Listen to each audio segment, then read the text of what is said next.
on the Zoom call. We've got about 8 people in attendance. So Rebecca, come on over and join. Let's see, I just want to give Alec a minute.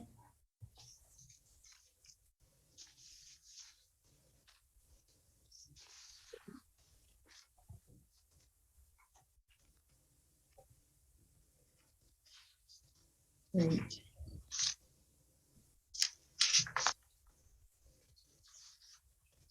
Okay. Recording in progress.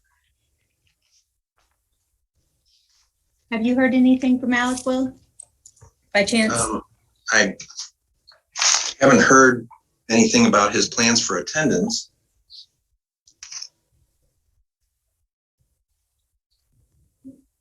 Perfect.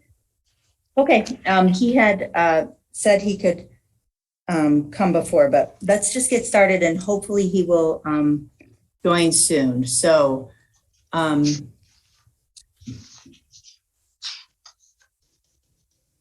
right. Good afternoon, everybody. Thanks so much for joining the Budget and Finance Committee of the Township of Scio. We're joining here in Meeting Hall with remote participation for members. I would like to first start by calling the meeting to order at 3:35 p.m. I'd like to introduce the committee members. Supervisor Will Hathaway, Treasurer Donna Palmer, Trustee Alec Jerome is not in attendance, but we hope he'll be here soon. And I'm the clerk, Jessica Flintoff. Also with us is our finance manager, Rebecca Maudie. Our finance manager and finance director usually take part in these meetings since they're the ones who are actually the brains of the operation. So thanks for being here. Adoption of the agenda.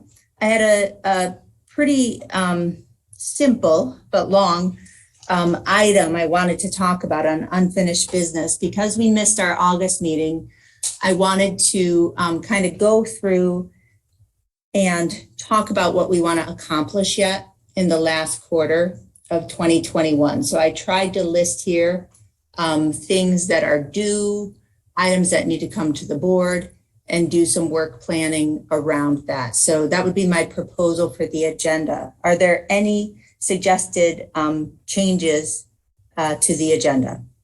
Well, I think it's a little awkward. I was searching for the email that you referenced in the Board of Trustees meeting last night as having sent out with the agenda yesterday, and I couldn't find it. And I know Donna was looking for it too, and she couldn't find it. I think what you were referring to. Was it part of your calendar invite? I think what you were referring to was the calendar invite. And because when I went to the Zoom link, I found that it included a reference to the agenda materials, or a link to the agenda materials. We did eventually find them on the website, of course. So I didn't really have a chance to look at this until just this afternoon. But I was a little surprised because you and I, Jessica, had talked about an item for the agenda for discussion today, and I don't really see it here. And that is the thing that you talked about bringing to the Board of Trustees meeting at our next regular meeting. I thought we were going to use this meeting to sort of talk that through. In fact, I thought you were going to prepare something in writing to sort of lay out what it was that you wanted to share with the Board of Trustees last night. So, I'm a little surprised. The thing that we talked about was, sort of your, I guess, as I understand it, your sort of presentation of, I guess, an alternative to. Will, what would you like to add to the agenda? Well, I was going to suggest that I would.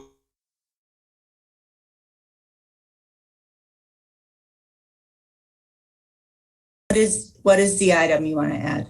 Well, this is the difficulty, right? Because we talked about it, and you're the one who sort of knows what it was that you wanted to say. But my sense is that you wanted to react to this sort of three-part chart for finance and budget. So Will, I would suggest adding D2, a proposal. There's two concerns I have with the board discussion. One is what I discussed last night, which is a proposal to augment the finance team. And I think that would be a great thing to talk about after we go through what we need to accomplish this quarter, so that we can kind of get real about where our gaps are. And then the three-legged stool idea that you have discussed, I think, is a different conversation that we talked about on August 17th. And I don't really think we would get very far in committee here. So I would suggest that we talk about that. I had hoped to use the September 1st Budget and Finance Committee meeting to talk about, ways of kind of further educating the board and trustees. I think that it's better to do it kind of one by one. I was surprised when, trustees were, not sure where to reach out for good information about, kind of township finances like MTA and other resources. So I think that's kind of a broader thing. I don't think it can be handled in a presentation. So let's add a proposal to support the finance team as D2. Well, that's not actually what I was thinking that we were going to talk about. I thought what you wanted What is to it do that was, you want to talk about, Will? I don't want to talk about what you thought I thought. What do you want to talk about right now? Well, all right. What you and I discussed, and my understanding based on our discussions, What would you like to talk about now? was that you had concerns about this particular model, that you felt that it sort of encroached on your statutory authority. It does. And I thought we were going to talk that through in the Budget and Finance Committee. I'm happy to touch on that too. That is a very long conversation, but I'm happy to do that. It is a conversation about statutes, and we can do that. Okay, well, I'm still unclear what it is that you think the statutes are that this model encroaches on. I mean, we've reviewed it with the auditor, we reviewed it with the township attorney. Will, do you have any other additions to the agenda? So I would really like to understand what it is that you see there that they don't, that's a violation of statutory authority. Will? Yeah. Do you have any other additions? So I've got the work planning for quarter 2021, proposal to support the finance team, in D3, my analysis of the problems with the proposal. Well, I'm not sure I would characterize it that way, but I would like to hear what you see in this that they don't. That's a statutory authority problem. Absolutely. And okay. Anybody else have any other changes to the agenda?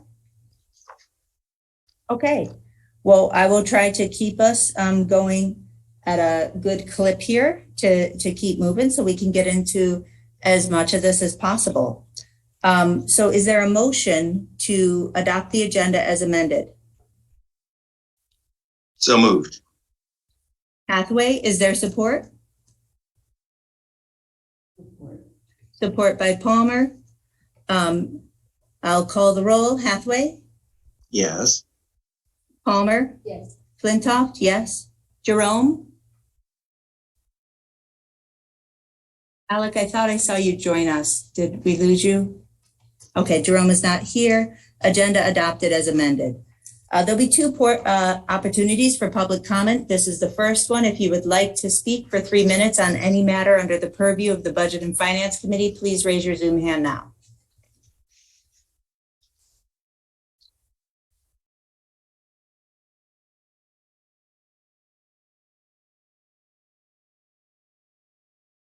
All right, moving on to unfinished business. I sent out an attachment here with the best to kind of. Yes. Jessica, I see no option to raise my hand. Oh, My Zoom I'm hand. sorry, Kathleen. Pardon me. You know, that's because this is, forgive me, because this is a meeting format. You're right, there isn't. So I apologize. I didn't mean to skip over that. What I'll do is quickly run down. I'll list your name. And if you would like to speak, please unmute yourself and begin speaking. If you don't wish to speak, please remain silent. Yes, I'll go to Kathleen. Yes, I would like to speak.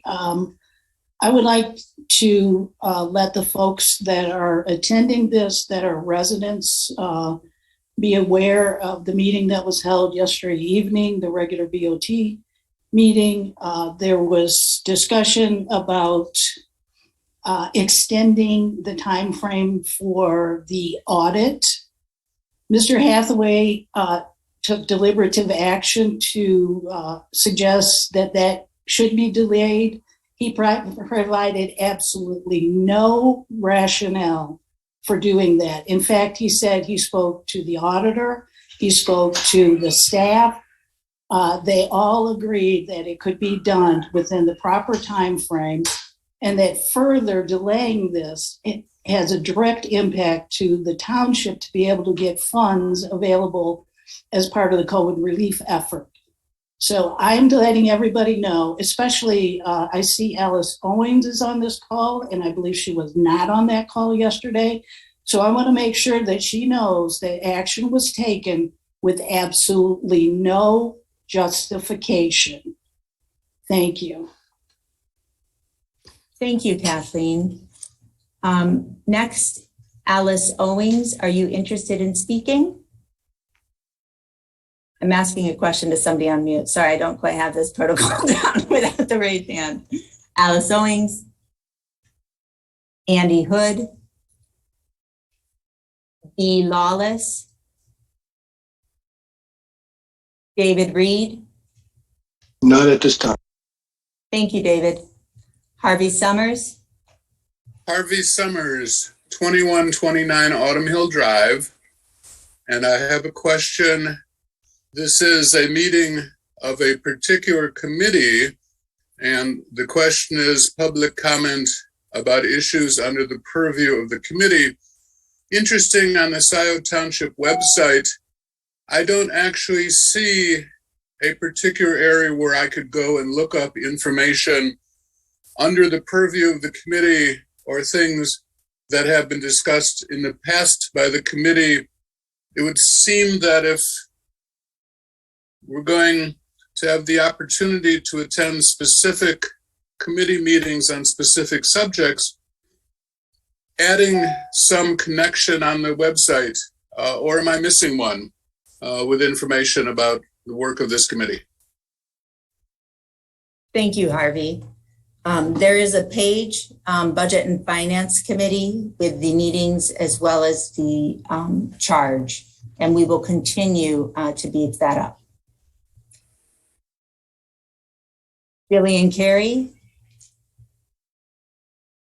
Not at this time. Thank you, Jillian. Thank you. Joe Pattinson. Marcy. Pam. Rob Pattinson. Okay, no further public comment. Thank you, everyone. Next up is D, unfinished business. Items to implement or bring to the board by the end of 2021. We've talked about several things, so if everybody could please refer to that list. What I wanted to do is kind of go over high level on the numbered list to see if these are in fact some of the big items we're shepherding forward this fall. And then I wanted to spend a little bit of time getting down in the weeds and doing some work planning to talk about who's the lead, what help do we still need, when do we want it to come back to either Budget and Finance or the board, and ultimately what the due dates are. So please have your calendars. But first of all, just kind of looking at this list from committee members, are there other big pieces of work we need to wrap up in the last quarter here.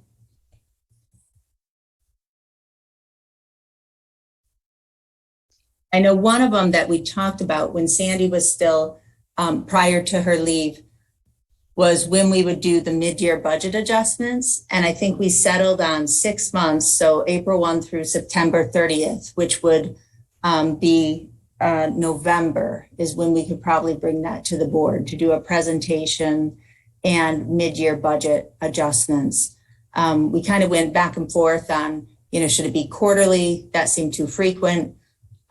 We have one experience of doing mid-year budget adjustments in November 2019. And I think it was informative for the board. Rebecca, what do you think about that? Yeah, I think that's what we agreed upon. Okay. All right, so let's talk about that too, where that would fit in. Anything else, Donna? I don't have anything that I see here. Okay, I know you've got enough of your own deadlines. I just got these minutes. I'll do that later. I had a question. Or the agenda. I just got it. Okay, yeah, when I send things through the Outlook calendar, I realized I should also send an email, so sorry about that.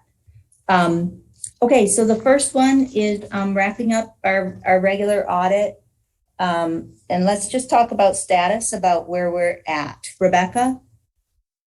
I had an email with Tracy from Pittsfield this morning, And Rebecca, would you be so kind to speak up a little bit? and we have a meeting scheduled for Friday to go over the last bits of the audit and getting it into the state's, the F-65 into the state's website. Once our audit is uploaded into the site with the auditors. Great.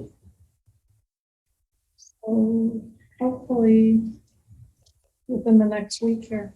Great. The MD&A is still on our list. Donna, Will, and I will get that drafted. I think Saturday. I'm going to be out tomorrow. But that's really an update, that 3-page letter. And then we need to confirm the other letter. Other than that, I think that was all that was on the auditor's punch list, no? They need the COVID minute. We got those. Okay, Yep. I think that might have been. Okay.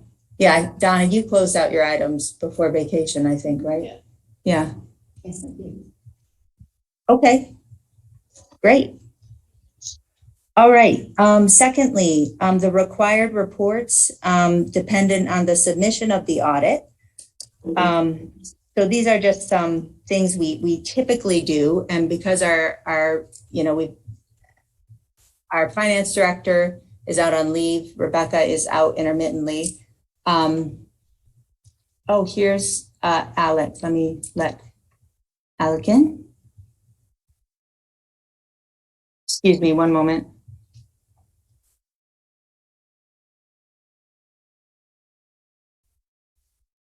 Okay, hopefully he'll come in soon. I see his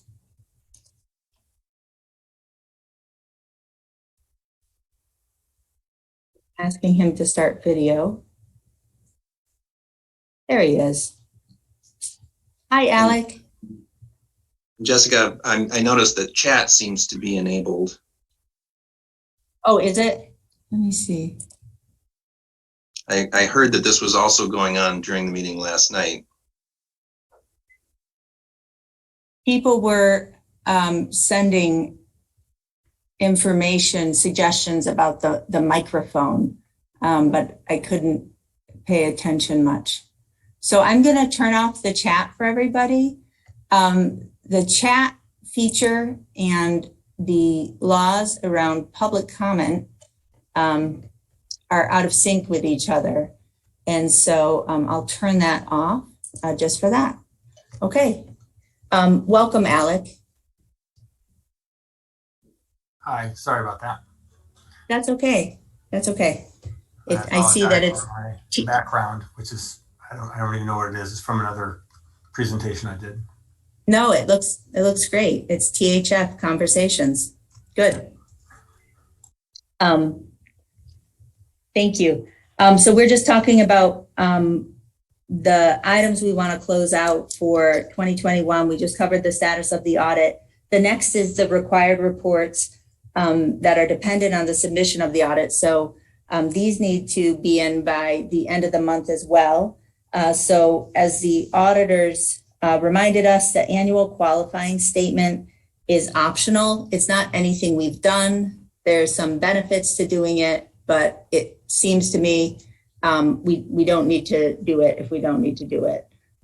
Rebecca, Donna, do you know anything more about it? No, I don't. Okay. All right. NA. We should, and Jessica, we should be clear that if we get the extension from the state, there's no need to have things in by the end of September.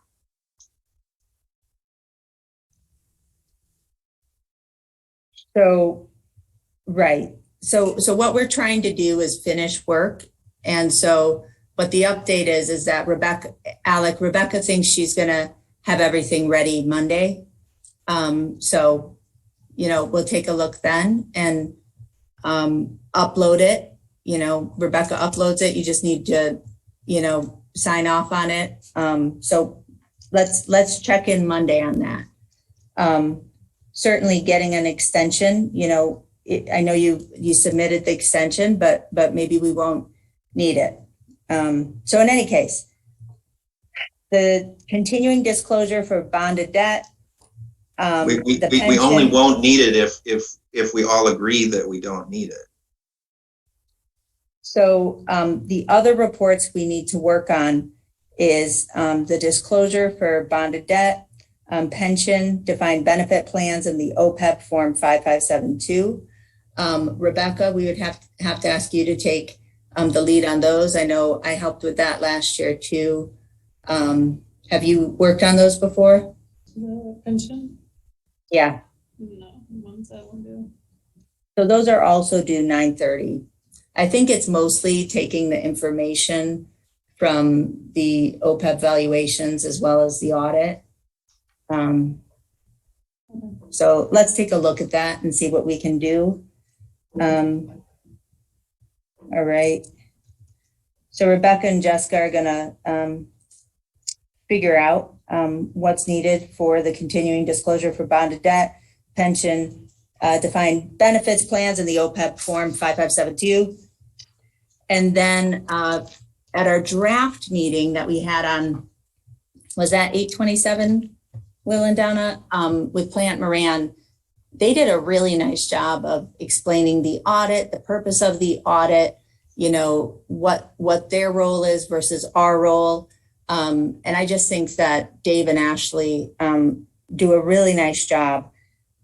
The presentation to the audit, they said, could happen after the audit is submitted, because of course they're not going to change the audit based on input from the board. And I believe that Dave said he already had another presentation scheduled for 9/28, which is our second regular board meeting.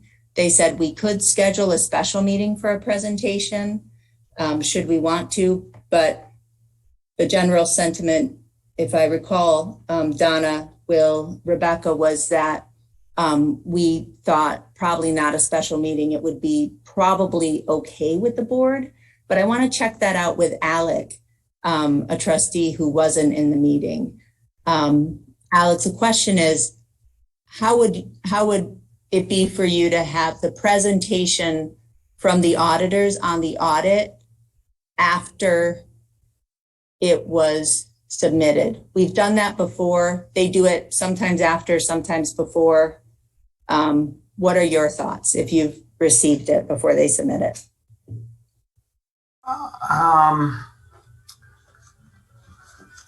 It seems out of sync, but I don't think I would want to have a special meeting for a presentation.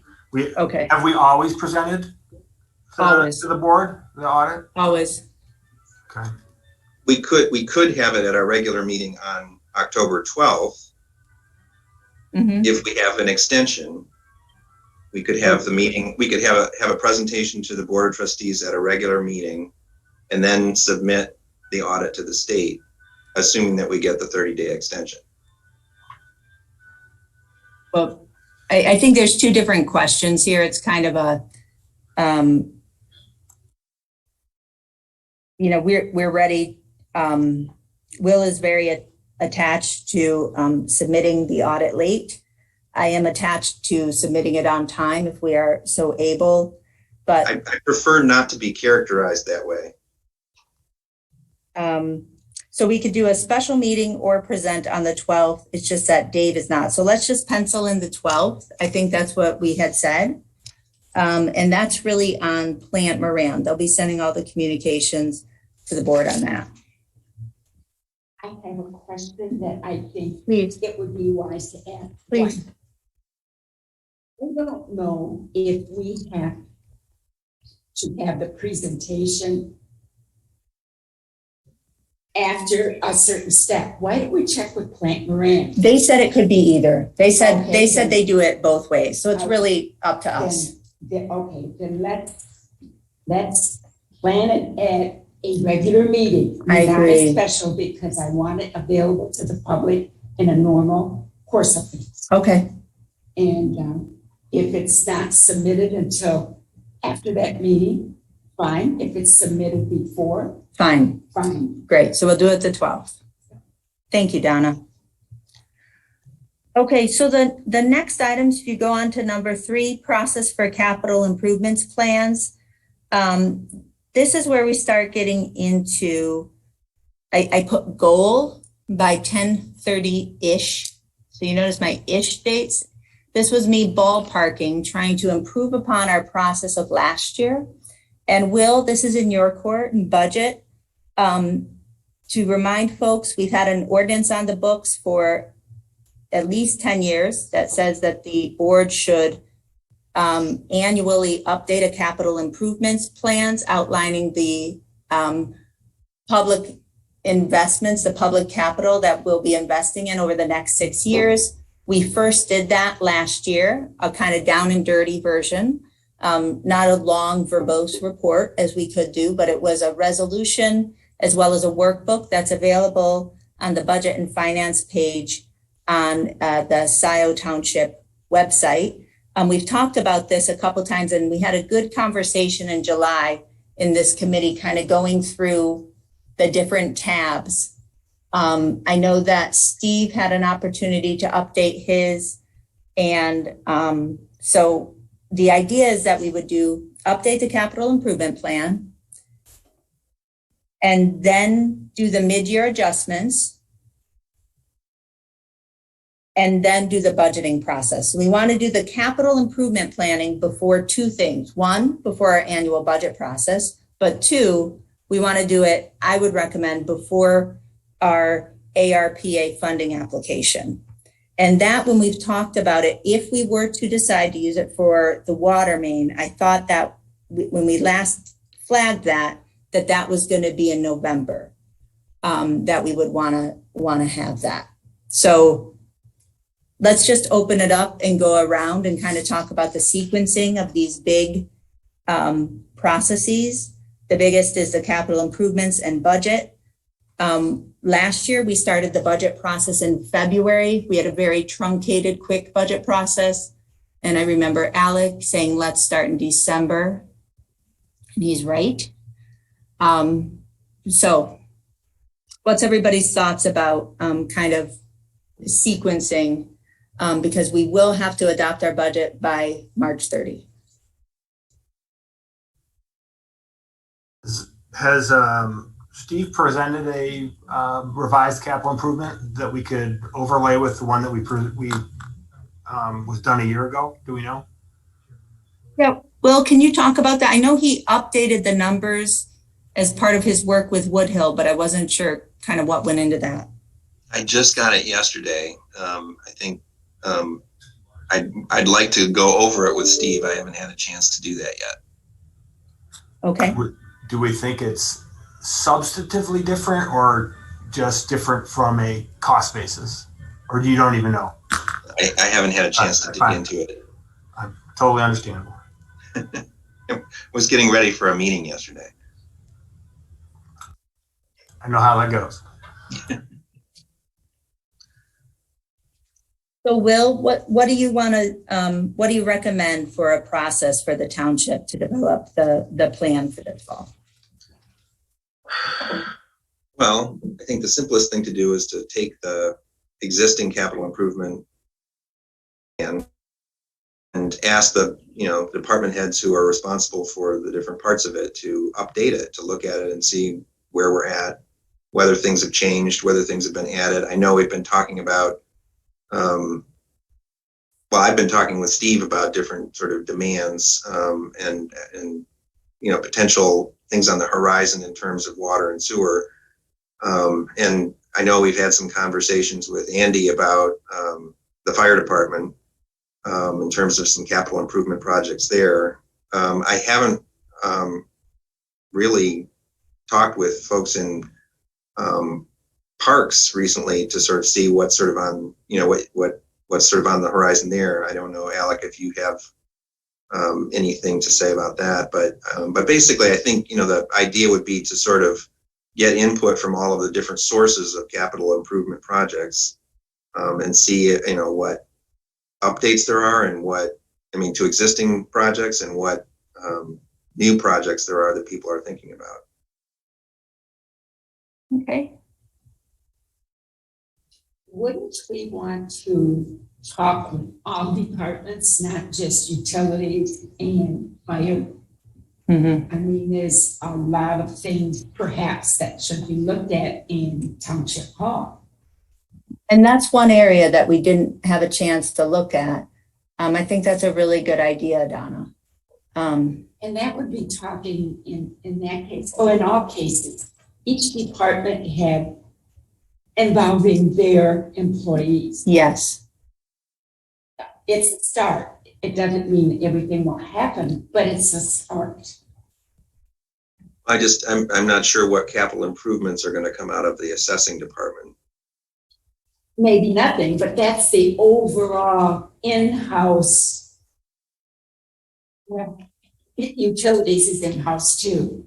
The general office area, meaning, assessing, the front staff, the financial area, it's all kind of part of one area. Mm-hmm. And I think they should be asked.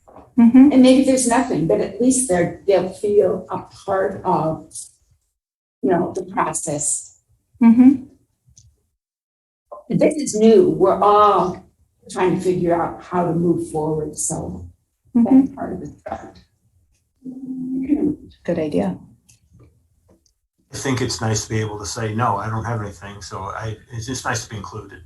I will say that part of the CIP, we're going to be starting to embark upon the budgeting for the PPRO, the revised Parks and Recreation, right, which is going to drive a lot of the conversations that we're going to be having with regards to the requirements for those different units.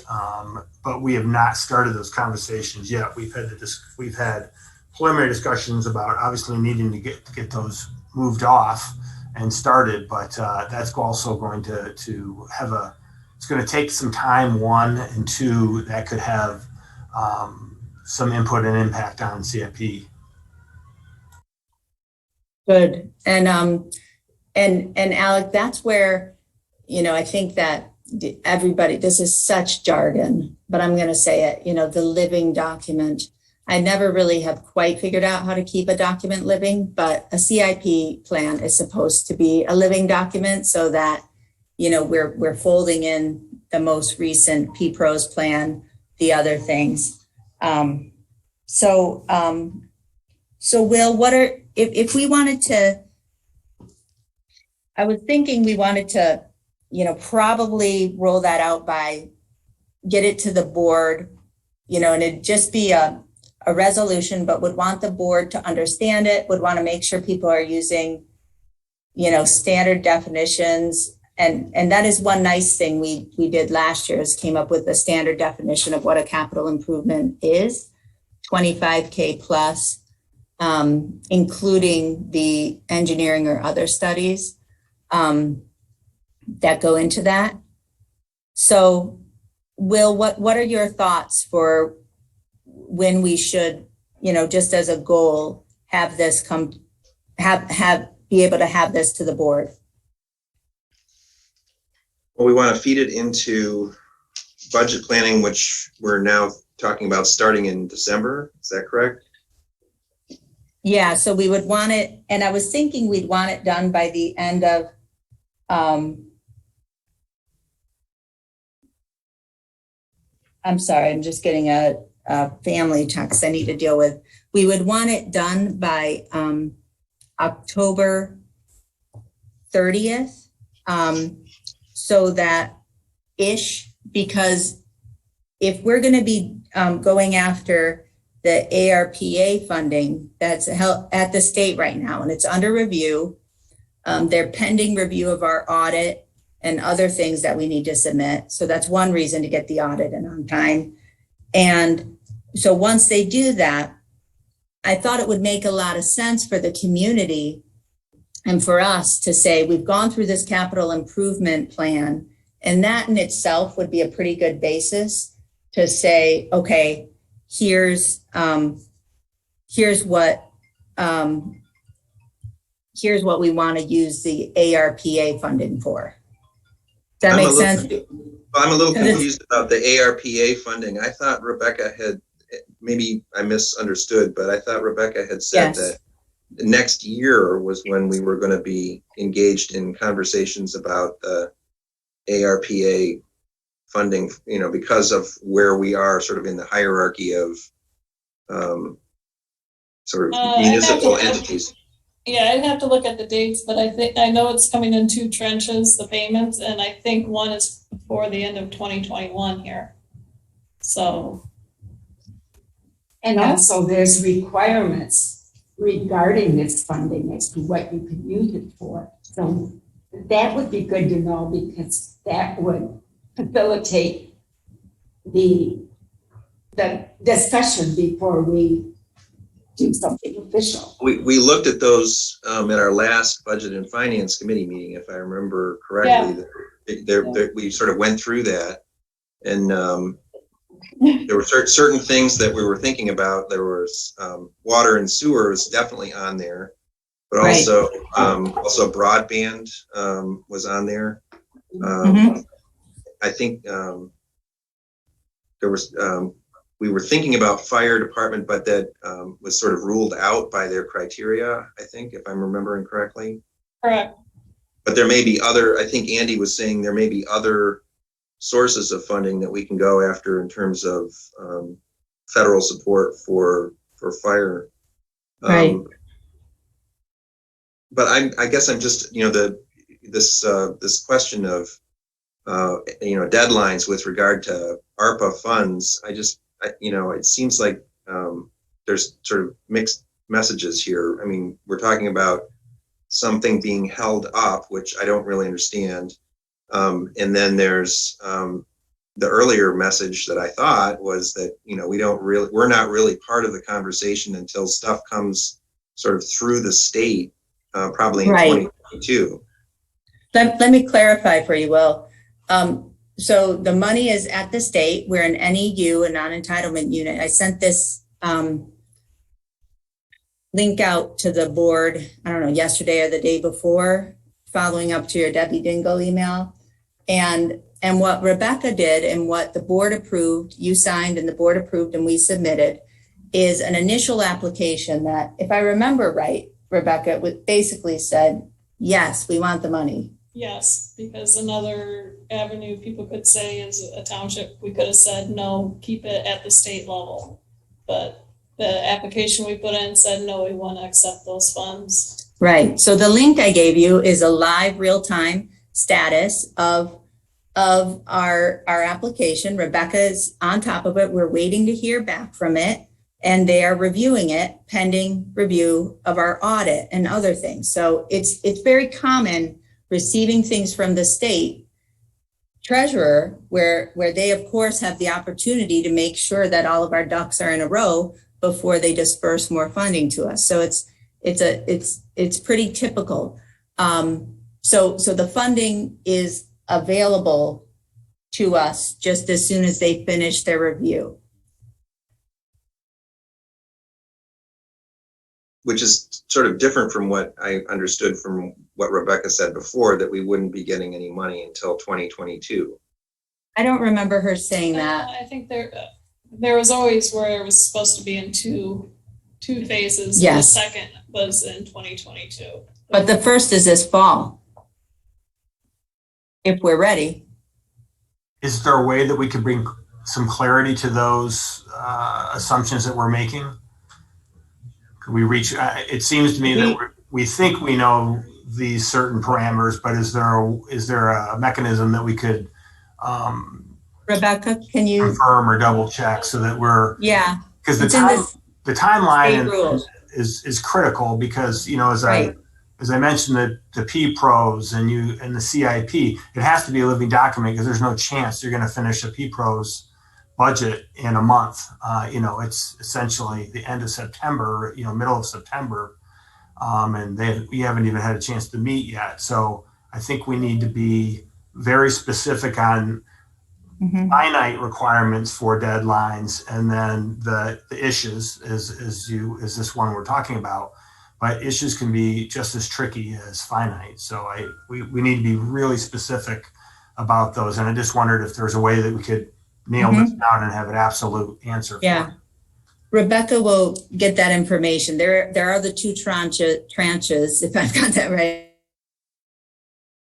and next year. And then the timeline that stretches it out, it's, you know, then there's a period of a couple few years that we can spend it in.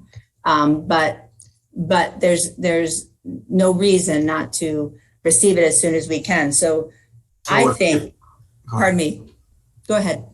Well, so if we receive the funds, we still have the opportunity to enhance and create a finalized CIP. We don't have to commit the funds in 2021, even though we bank them in 2021. Or is there a requirement so no. I just don't want, I want us to be very strategic in the development of this, and not proactively just say, oh, we got to do this because, and that's why I want to understand the process. My assumption is yes, they've got to double check all of our applications and the like. And you're right, they're not going to give us money unless we meet the certain criteria that they set forth. But then we do have time before the expenditure. Yes.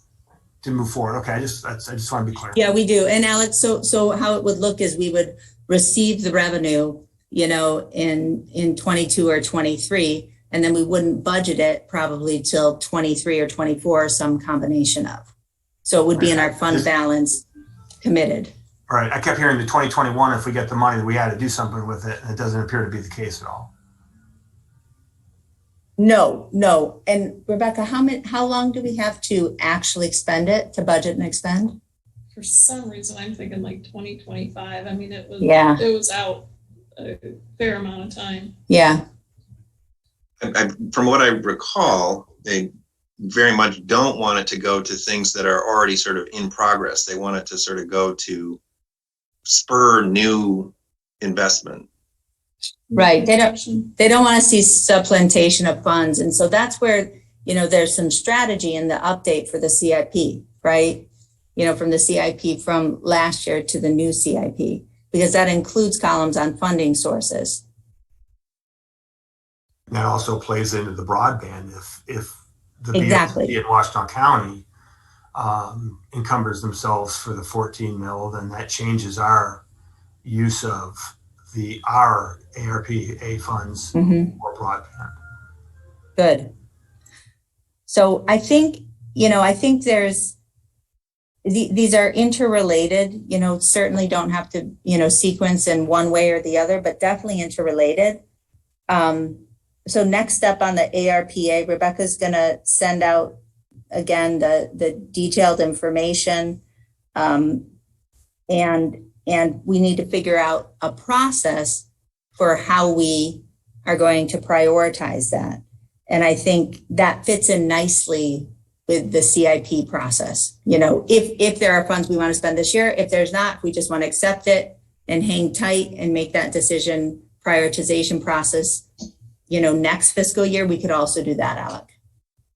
Right. And if the intent is, as Will said, is that they want funds to encourage new, anything that we would do this year would be an add-on to something that already been in the past. So it'd probably be not necessarily in alignment with what they were intending for the ARP. Exactly.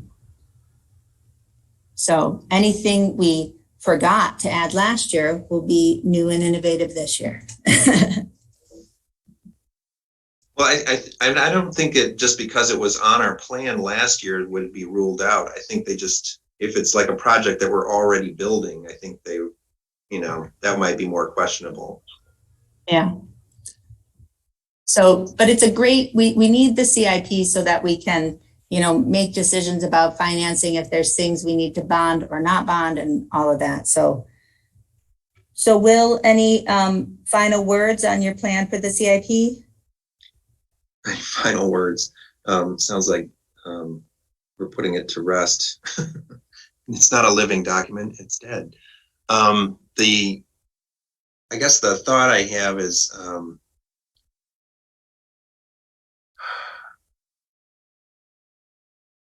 how to get people to think sort of creatively, but also sort of looking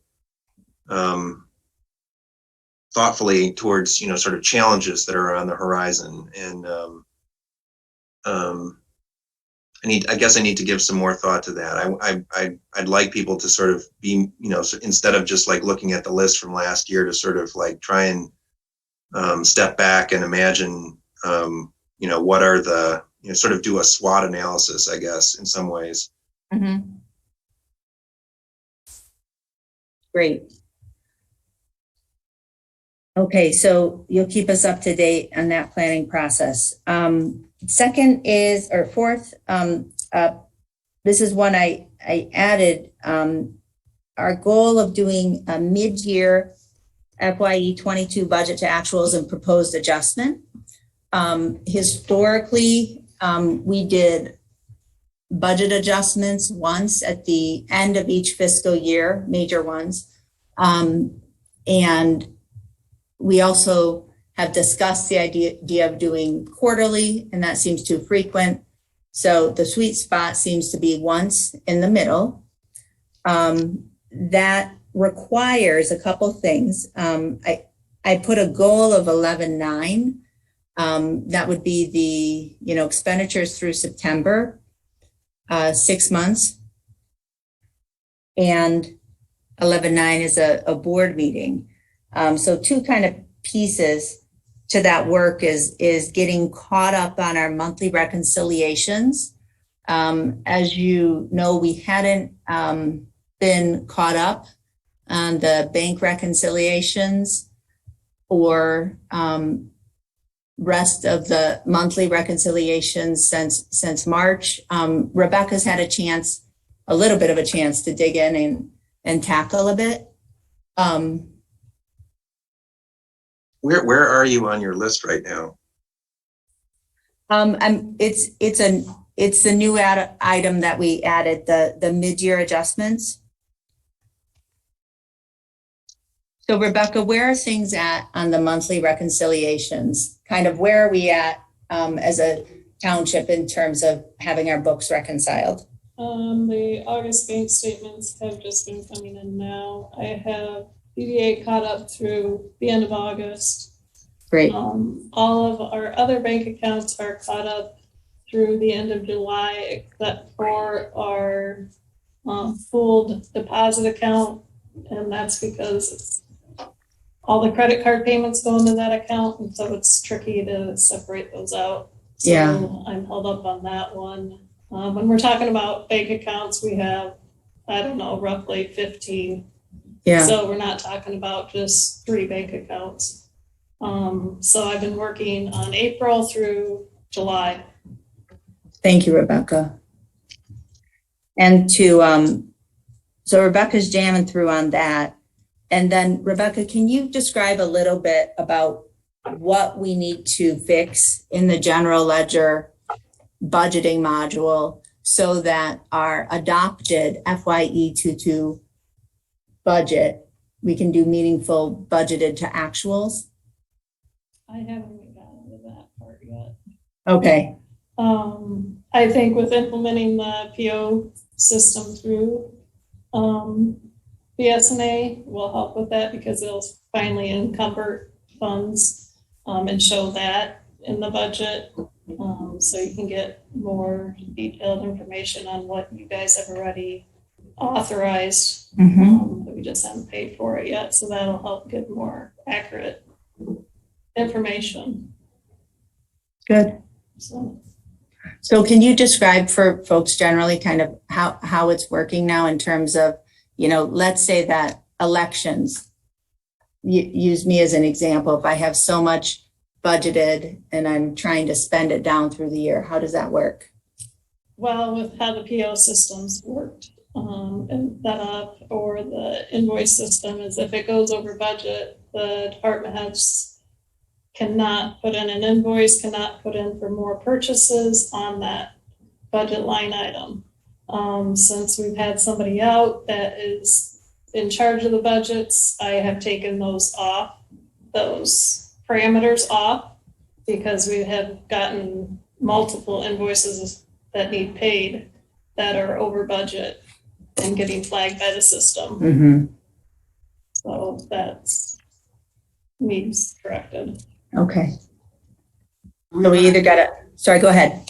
I just wondered, do we have a realistic expectation for that reconciliation? Because it's becoming problematic as we, last night we're talking about wanting to spend funds and wanting to, what you pick your topic and where we're spending them, but without having that reconciliation, just like you're saying, your own software is saying, no, you can't do it. You're having to override it because we don't have the ability to review and understand where we are financially or fiscally within the year. So what is a realistic expectation to see that? And if it's, I guess what I would, if it's not realistic, how do we make it realistic? Because that without that tool, right, it's almost impossible for us to prudently move forward, and especially when you're talking budget adjustments, like you're just talking about doing it once yearly. I would be going in blind. And I literally have been screaming for a month plus that I need help. That's what realistically what it's going to take. I'm one person. I'm doing AP, I'm doing payroll.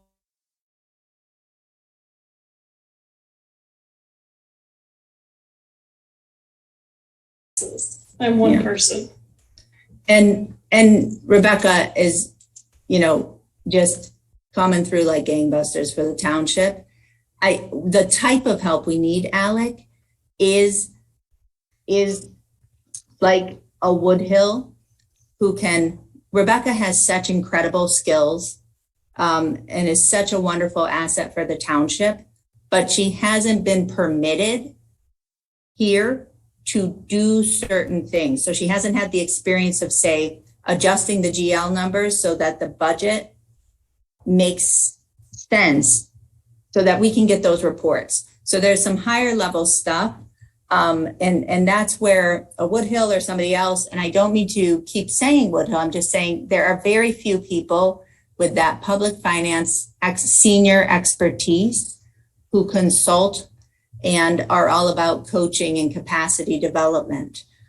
So that is the proposal I'll be bringing to the board, is either to bring in additional consulting or additional staff, but we need some higher level fiscal support to work with Rebecca, somebody with more skills and more experience to be able to just go through that stuff. Rebecca, if I recall, in our audit meeting, we had kind of the post meeting afterwards, Donna, Will, Rebecca, and I, and you threw out, and not to put any commitment to it, but I think in a moment of frustrated clarity, you said, 18 months or 2 years of Woodhill, in coaching, you'd be able to get everything in order. Because Alex, there's also so many systems that we're making more efficient, modernizing, using the incredible capabilities of the BSNA system, moving off paper. So there's a lot there. So I would suggest, Alex, to speak more, you know, with Rebecca or Donna or me offline if you want to hear more about it. But And we can take it offline. I just want to make, you know, just like we were talking about in other meetings, if we need to be able to enable Rebecca to focus her attentions back on the general ledger where she hasn't been able to because she's been exactly. spread thin. I understand that. I have hesitation when I hear Woodhill is becoming a plug and play response, just like OHM, just like Carla Whitman. So I get very hesitant when I keep hearing that used as a solution when I think it needs to be a little bit more holistic approach to how we actually divide and organize the work processes for Rebecca and others in the department. And granted, I don't know all those, and I'm happy to talk about them, but Great. I'm not selling, and I'd say it to you right to your face, Rebecca. I know you're doing tons, so that's not the issue. It's trying to make sure that we're channelizing in the right fashion so that we can create an expectation to have these documents in timely fashions. And I'm not faulting any individual. I'm just simply saying from a township perspective, we literally can't move. We can't continue to go forward without having them in place. Agreed. All right, so let's all do more thinking on that. So I think that, you know, the mid-year budget adjustments, it's not required. It's a good practice. It's a good goal, but we need to solve the additional help question, how we change our capacity, as you're saying, Alex. So let's talk more about ideas. I'm all ears to ideas. All right, so then we have the funding application. A small one is the grants policy, finalizing that. That's been on my plate. We have a good draft. I need to speak more with Barry from the staff to the LPC, as well as the DDA. Both of them have some recent federal grant and state grant respectively. So I'd like to just kind of look at that draft policy and see how much it lines up with the reality of receiving some of this. There are certain things that are required to be in our grants policy because we're receiving federal funding. So I do want to get that in place before we accept the ARPA funding. On a different note, but just didn't want to lose it in the fall fun, the fire SAD public hearing. Donna, I think this is something that you and the assessor work on together. Could you share what that is and what the next steps are? What I could share is minimal because it was always done by Jim. Okay. But yes, we need to do that. It has to come to the board. Okay. For the annual approval so it can be ready for the plan. Okay. So we'll get through yesterday and Monday, and then that's the next step. It's getting that done, getting ready for December's bill. Okay. So is that something you'll work with Warsha on? Oh, yes. Okay. Oh, yeah. Great. And when should that be before the board? I can't give you an answer. Oh, no, I just meant like before December, November? Oh, yeah. Yeah, okay. I think we usually did it, depending how soon Jim had it ready, but I would say it has to be done no later than the first meeting in October, sooner if we can do it, which I think we can. Mm-hmm. Great. So Thank did you. you say first meeting in October? No later than that, but Okay. possibly sooner. There's, Okay. There's no specific date. It's just you Right. want to get it done so you're ready to move forward on the text. Okay. So Well, potentially the next meeting. Yes, basically, I was going to say that's coming up fast. So that's I know. September 28th, or at the latest, October 12th. Right. Okay. And that public hearing will have to be noticed? Oh, I keep forgetting it. And then vote. Sure. I'll have to find out the specific details and I'll email the Okay. committee at least to get informed.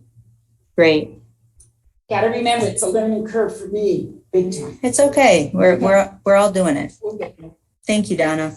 We're all absorbing the retirement of Jim Murdy. The next thing is the update to the Uniform Chart of Accounts.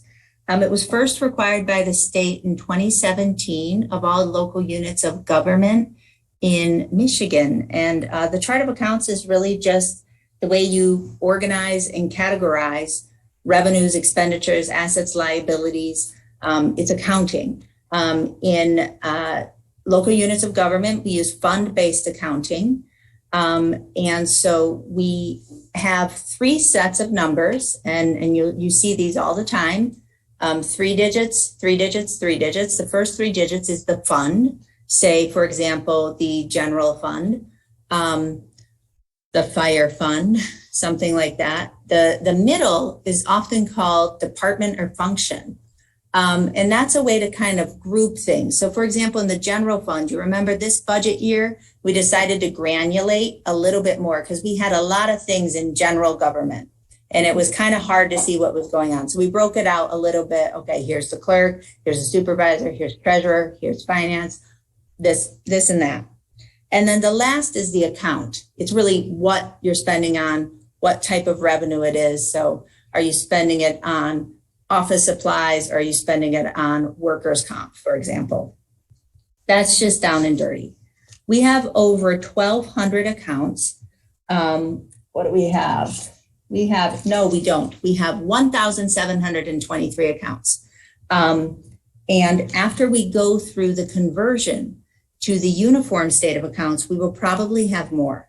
So the chart of accounts, the Treasury Department, I mean, I even learned about this before I became clerk. I knew this mandate was coming, something Sandy and I and Rebecca have talked about a lot. There were some starts and stops. First, they issued it. There was a lot of pushback. They then did a lot of revision, a lot of consultation with all the cities, villages, counties, and townships that are required to adopt it. And then COVID, there were some delays, but now we are at our deadline. So we're in the queue, and I've already been contacted to finish this fall. They need the first questionnaire, the first big spreadsheet of this mapping process to go through. The questionnaire first by October 1st, and then by November 1st, the big mapping spreadsheet. They have partnered with BSNA. So there's some automation to this, but less than I would have hoped. When I spoke with Woodhill about this, because they had done this in other communities, they said it's a project. I mean, it is something that people hire consultants to do. I'm not suggesting that, but I'm saying, here we are understaffed. This is an area where we need some help. Where are we in the process? Where are we in the process since we've had it since 2017? Are we starting from scratch, or so how much have we phased in so far? Yes, there's nothing phased in. And we haven't, the mandate from the state first came down in 2017, and then they said, hold on. And then the mandate finally came down in spring 2020. No, and then they had a bit of a hiccup. And so this last notice came down this spring, and I was working, in consultation with Sandy on it. And the plan was to, address this after the audit, which became kind of protracted. And now here we are. So it's not been. So no work has started yet? Correct. So no work has started yet. And ours will be radically overhauled because we use so little of the state guidance. So this state uniform chart of accounts, it's not new. It's new that it's going to be mandated. And the policy reason for that is to really make it so that we and others can compare ourselves against each other, how we do things. Now, we talked about it with the auditors and they think we'll still be on track, but I and somebody else need to really just dig in and go through it and get it organized. There are some things, many things are going to be mandatory uses of those numbers and those combinations of those numbers. Some will be discretionary. I'm really excited about it because it'll be a chance to kind of shift so that we have more description in our financial data so that we can cut it and slice it and dice it and report it different ways. The questionnaire I got in August and they need it back by October 1st. And so that's the first piece of it. So I think that, again, a little bit of it is working with BSNA, but again, a little bit of it is working with somebody who is more of a senior comptroller type. So we may be able to find that. If we are able to go through this fall, which is our deadline, we're on our wave 3 or whatever it is, we will have this new chart of accounts beautifully at the beginning of the fiscal year 4/1, which would be really nice. There is an option for us to delay yet again. I don't recommend it, but there's an option to do that. And then we would have to change the chart of accounts in the middle of the year. Not a good idea. Which sounds like a nightmare, an absolute nightmare. So this chart of accounts, it'll be prepared.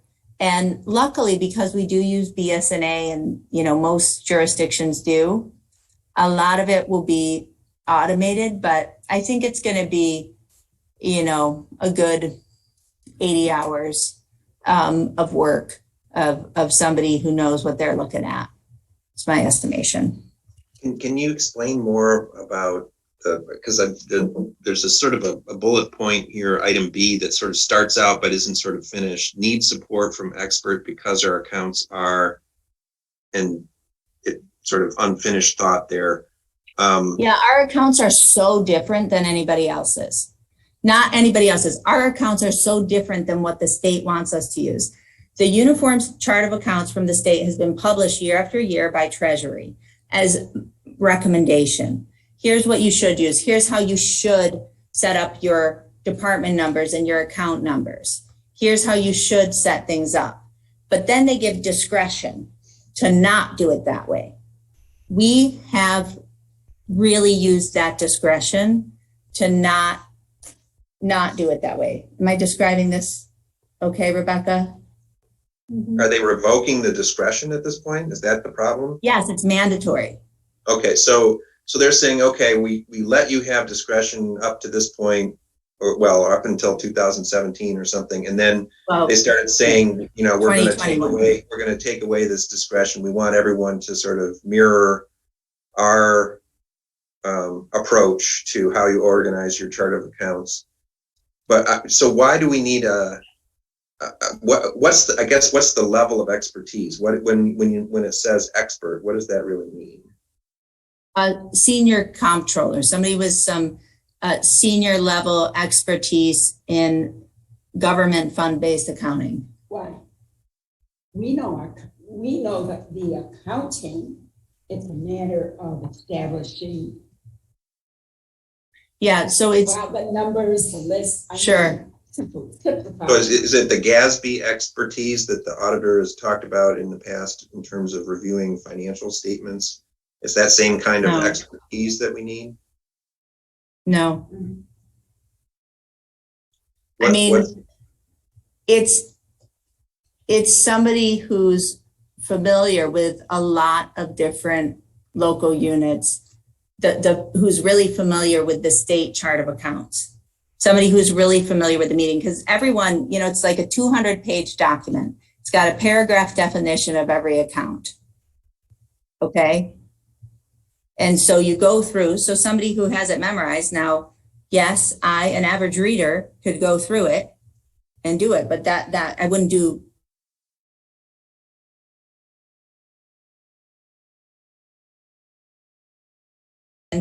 with various local units of government in Michigan would be who I'd recommend. I don't know what you think, Rebecca.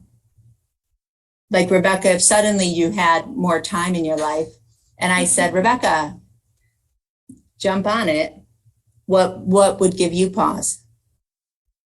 It's a major project. I mean, it's been in the works since 2017, and I've talked to Rebecca, could you speak a little and I've louder? talked to other finance people in other municipalities, and they're just starting to work on theirs too. So Yeah. we're not alone. It's a big overhaul. It's a wave. It's been coming for years.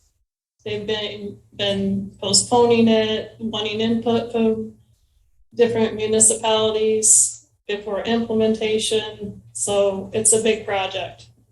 So is it, I guess what I'm trying to understand is, so all municipalities are in the same boat in terms of having to get their chart of accounts in alignment with the state. Are all the state guidance for the local units? Yeah, and from what Rebecca's saying, it's and from what you're saying, Jessica, it's a lot of work. So there's like, it's time, but are all of these other municipalities bringing in outside experts, or are they just, is it more They have in-house labor issue? experts. They have more in-house expertise. I get a sense of the requirement. And by the way, I think it's a good one.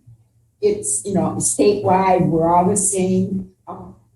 That it's not a difficult thing. It's a time-consuming thing. Yeah. As far as determining the accounts that we talk about and how to record your expenses. And it's an interpretation of our existing ones. I mean, that's what I'm concerned about, Donna. It's the I don't matching. think that's going to be a problem. You don't? It's just cumbersome because there's so many breakdowns now. And At yes, least that's what I think I am. well, and the matching. I mean, this is where yeah. So Well, and I think an internal discussion, because as far as Jessica, knowing, like, we have 817 and 823, where multiple people have asked me, well, what's the difference between contracted services and, right. I mean, there's Just always, clean that there's that kind of discussion that needs to be talked about before we decide. How to Correct. think. Right. And I feel clear on that process thing of the internal conversation of like, okay, how do we want to use this? But what I'm not sure we have the expertise to do is the interpretation of, some of these accounts and the matching of where they go, because it'll update all of our prior GL history too and change all the account numbers from the past. Well, the one thing I can say about interpretation is we ran into that with the roads. Exactly. Everybody interpreted that account number different. Yep. Until we got clarification from, I think, Fink or somebody gave clarification on which fund we really should be using. And that's why that paragraph description on each, when you read the Uniform Chart of Accounts, it's so important because it's based on all the laws that guide all of this. So having somebody who has expertise in, okay, when the state says this, they're certain that they know what that means is important. So, well, but let's spend a little more time and come back together and figure out how to move forward on that. Okay, and I want to be mindful of time here, and so maybe we'll go just touch on this one because this one's a minute out. Will, what are your thoughts for the process of developing the draft fiscal year end 23 budget? Well, we just talked about that. Timeline, first of all. Start to think about it, talk about it, so we're ready for the final public hearing, i.e. word vote. I thought we were just talking about it. Do you think we should launch by probably by December? Well, that's what we were talking about earlier in the meeting. I thought you're sort of embracing Alex's suggestion of starting in December. Okay, If we're starting in December and we're sort of working back from that, when do we want to have the capital improvement, process complete so that it sort of informs the budget process? right. Okay. The next thing is due at the end of September, and this is a DDA finance. It's the personal property tax loss reimbursement filing, and that's about as much as I know about it. I remember it. I've seen it. Rebecca or Donna, have you ever worked on this, or is this one that Jim and Sandy did? Okay. So All right. Jim, I'm sorry, could you say that again? I lost that. Jim and Sandy had Jim done and it. Okay. I remember this one now. Yeah. And some of it comes from assessing. So I'll ask Warsha if she has experience with it. She probably does. And it's due on the 27th of September? Correct. On a Monday? And then the next, that's what I had noted in my calendar, but I'll double check. Because then Warsha's also probably working on the tax rate issue as well, correct? No, that's me. Well, yes, with Warsha. So the items all come in. And that one Jim had partially prepared. What are you addressing? The next one, the resolution certifying the tax rates. We don't have all of them yet. I've gotten some of them. So we need to get Washtenaw, we've got the intermediate school. We need Washtenaw Community College, Ann Arbor schools, Dexter School. And let me double check too, because they've been sending copies to me. So let me make sure. Yeah, I get them. Okay, you get them. Okay. All right, so I'll work with Donna on that. And then this is the end of the year thing we can talk about later. But it's required. And if we don't post it, we lose out on some additional revenue. So it's a pie chart and kind of some performance data that we should post on our website, required by the state. So is Okay, thank you. Is this like the legislature says if a municipality has complied with this on their website, then they get a little prize? I think that's This is a filing, and a filing. One year we missed it after Bryce had left, and we missed out on a portion of the revenue sharing for 2 times, I believe. Wow. Not the total revenue sharing, but the population payment portion of it. Mm-hmm. So that's why we have a master calendar of due dates. So I thought it'd be helpful to integrate some of those here, since we've had so much transition. And who generates the revenue sharing document? Just so I'm clear. Yeah, finance. So I or Rebecca or Sandy. Okay. Rebecca or Sandy. It's a template from Treasury. No, I just wonder if we're loading it into the same area where we're talking about being overburdened. So I just wanted to be clear on where it was going. Yeah.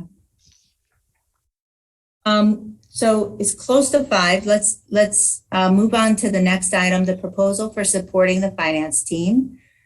So we've talked a little bit about the help still needed, and maybe what we could do briefly is just talk about kind of next steps for figuring that out. I would appreciate, some more conversation with Alec and Donna about what that might look like.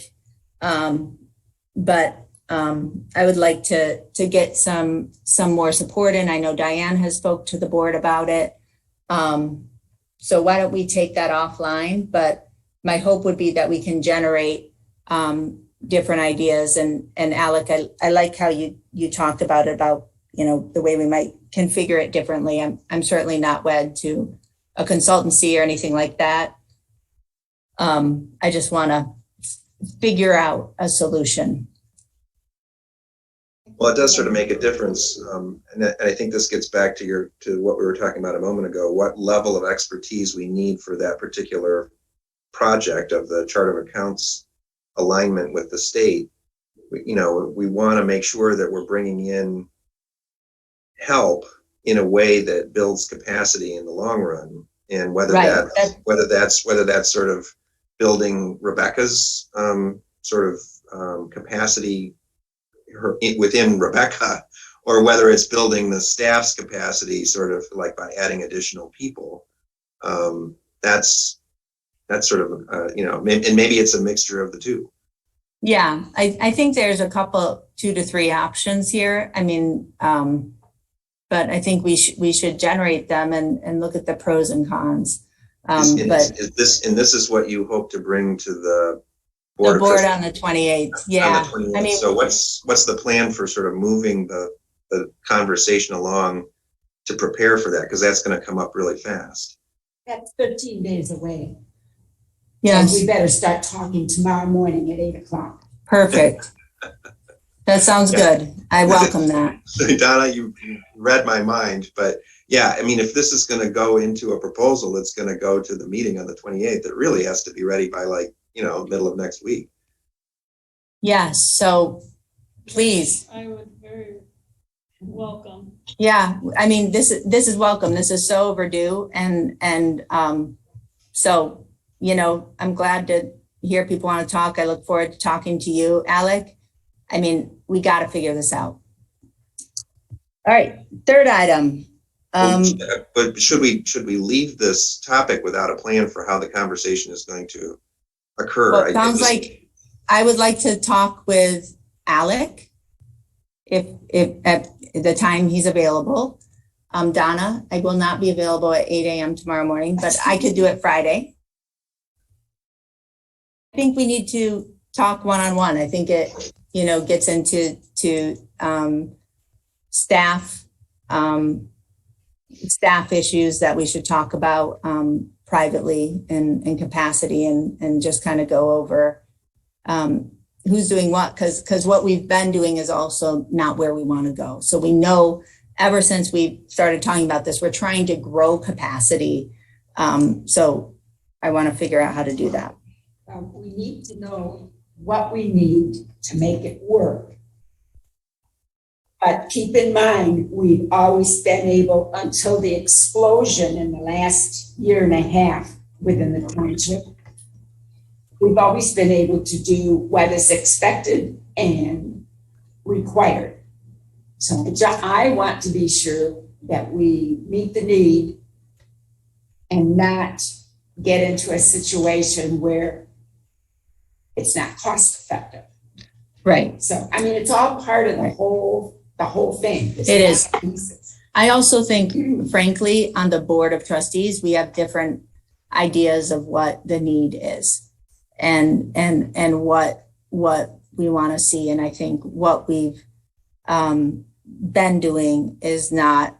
It hasn't been bad, but it's been good. It's been good. It's been solid.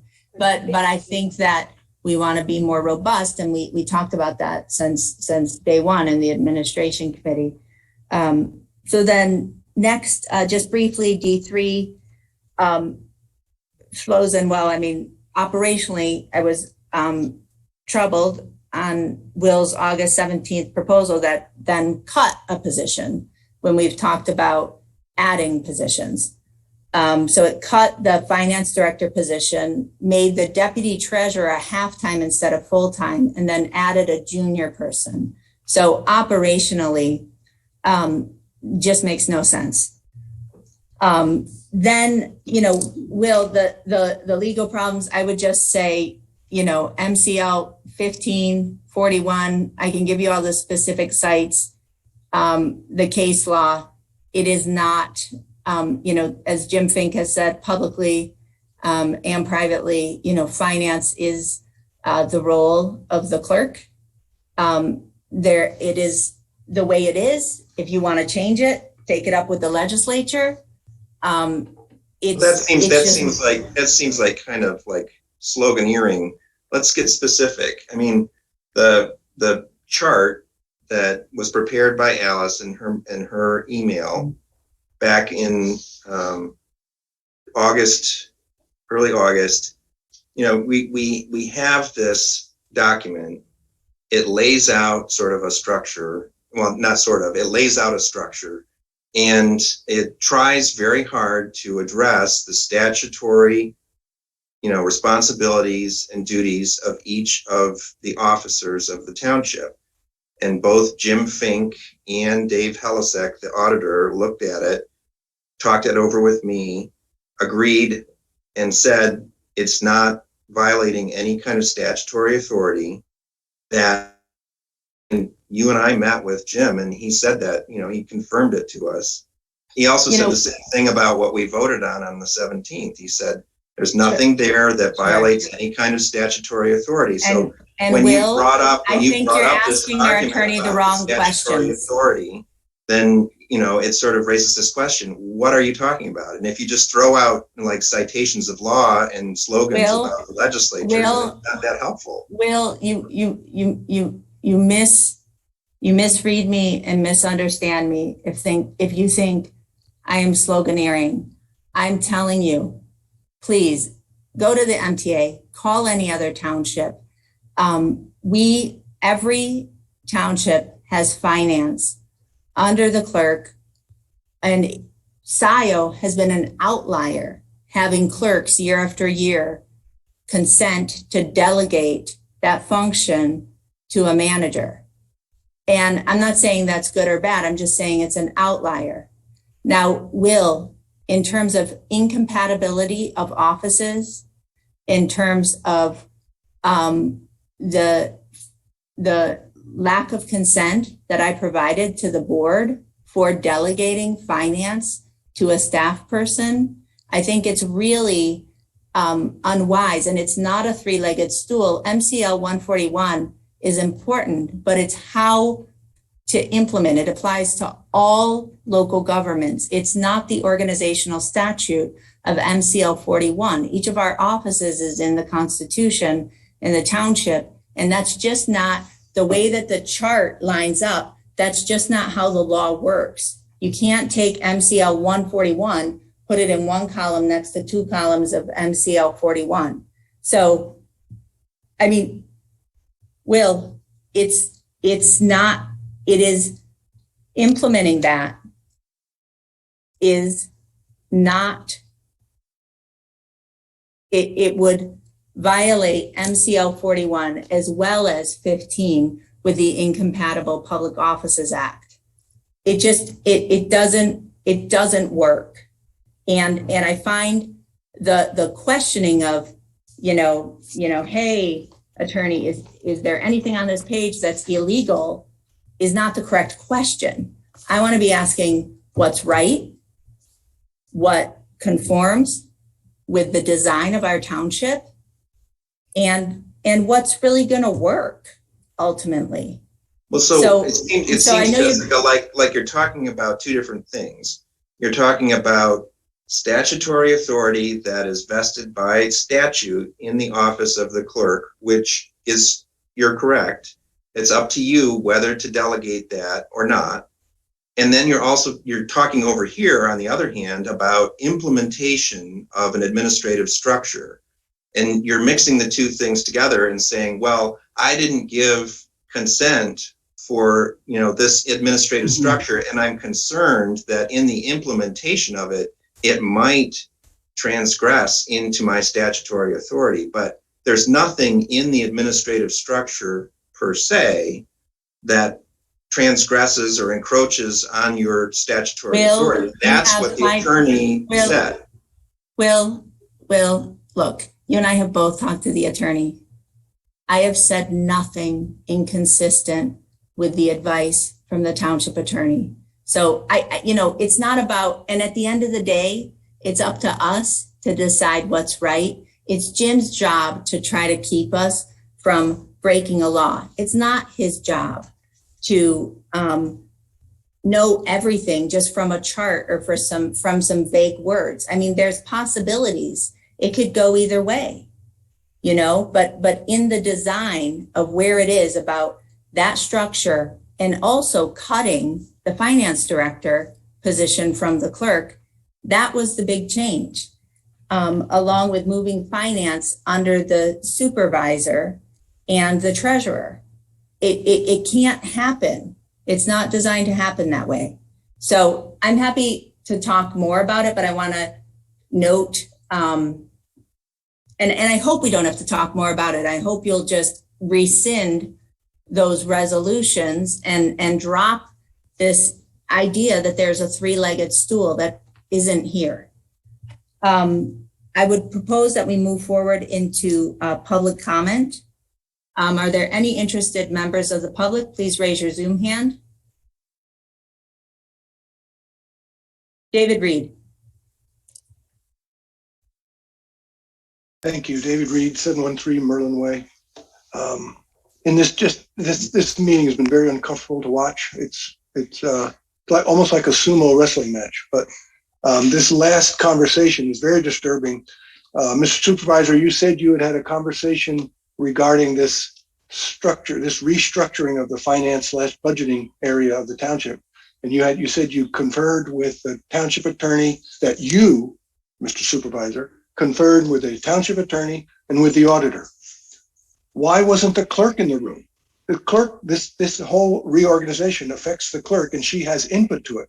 I think what the clerk is trying to say is that you asked questions that you wanted to get a yes to and avoided the questions that you wanted a no to, where the clerk would have asked those questions as well. So you would have gotten a broad opinion of what can and can't be done. So it's very disturbing that you had these meetings without the clerk. Thank you. Thank you, David. And I would just note one thing. Every member of the Board of Trustees has a full right and privilege to have privileged individual conversations with the township attorney. Next up is Pam Boyd. Pam? Thank you. Pam Boyd, 517 Linden Lane. As a voter in this township, I request that you focus on completing this audit on time. Do not let due dates become a domino effect. Thank you. Thank you, Pam. Any other comments from the public? Rob Pattinson. Rob? Thank you. Rob Pattinson, 500 North Seed. Do not envy this group in that you have the nightmare of being incredibly short-staffed. The staff that you do have is working flat out.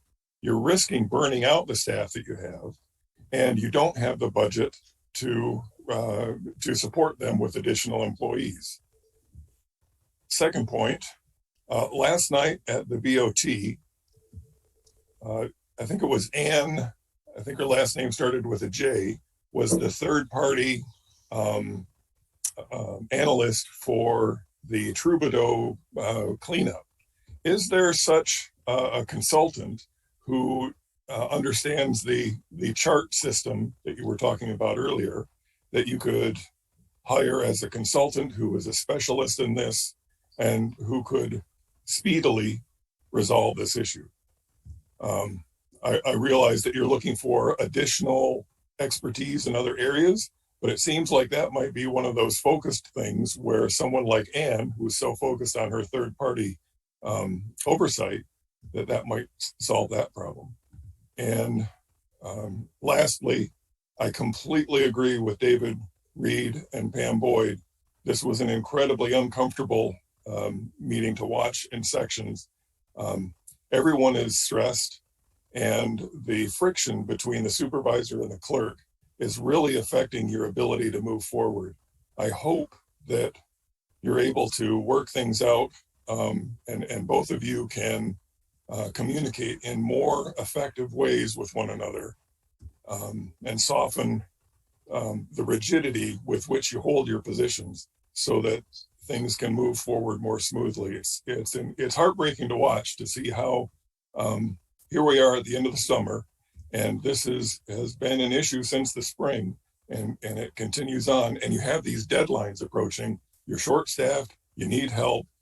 Please work together to improve things. Thank you. Thank you, Rob. Next up is Kathleen Brandt. Kathleen? Hi, this is Kathleen Brandt, 2534 Roseland Drive. Again, my comments are mostly directed to the residents that are on this call because it seems some of the board members don't pay attention to us. But anyway, I want to pointedly I want to point out the notion that a lawyer can provide financial guidance. So no disrespect to Alice Owings, but she is a lawyer. She is not trained in financial concepts. And so for her to be requested to give advice on financial structures and reporting is totally inappropriate. That would be a similar analogy, would be that a lawyer represents a neurology brain surgeon. And because that lawyer represents them, they are qualified to do the surgery.